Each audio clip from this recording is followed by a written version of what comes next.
Hello. Welcome to Shopify Fashion Installation and Configuration Tutorial. Today's topic is how to enable customer accounts, set up favicon and fonts. To make customer accounts active, turn on the customer account option by going to Settings. Watch this video for a detailed how-to.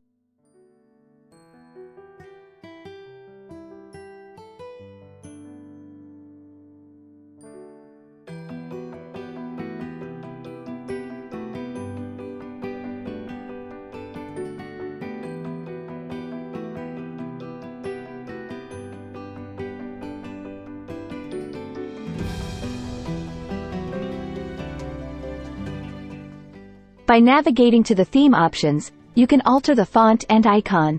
To learn how to change the fonts and favicon, watch the video.